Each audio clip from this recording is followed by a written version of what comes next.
पुलिशेच्या तपासात कितेंच साध्य जावंक नाशिल्ल्यान वासुदेव भंडारीची केस क्रायम ब्रांची कडेन दितले अशें मुख्यमंत्र्याकडेन उलोवप जाल्ल्याची वासुदेवाचो बापूय नारायण भंडारीन म्हायती दिल्या।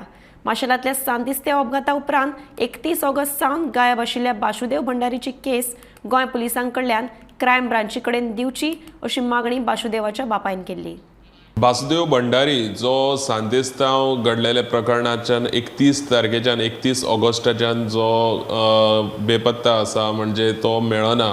आता ह्या सगळ्या प्रकरणात एक मोठी बातमी अशी येयल्ली आसा की वासुदेव भंडारीचो बापूय नारायण भंडारी हो सीएमाक मेळोन येयलो आनीक तेणी सीएमा कडेन डिमांड केला की तेजे जे हे इन्वेस्टिगेशन आसा ते क्रायम ब्रांचाच्या हातीन दिवचें आनीक हे जे इन्वेस्टिगेशन आसा ते क्रायम ब्रांचाच्या हातीन दितलो अशें सीएमान तांकां आश्वासन दिल्लें आसा आनी हे इन्वेस्टिगेशन आतां रोखडेंच क्रायम ब्रांचा कडेन वयतलें अशी माहिती आमकां सुत्रां कडल्यान मेळिल्ली आसा। ह्या केसीन वासुदेव भंडारी 31 ऑगस्टांतल्यान गायब आसा आनीक तेजी फॅमिली जी आसा ती 2 सप्टेंबरा सावन गोंयान आसा म्हणजे तेजो बापूय आनी तेजो भाव हे गोंयान आसात आनी हे पुलिसांचे फाटल्यान अशें लागलेले आसात की हे इन्वेस्टिगेशन आसा ते सारके दिशेन आपले ते इन्वेस्टिगेशन करतात। अश्योच बातम्यो पळोवपा खातीर पळयत रावात गोमंतक टीव्ही।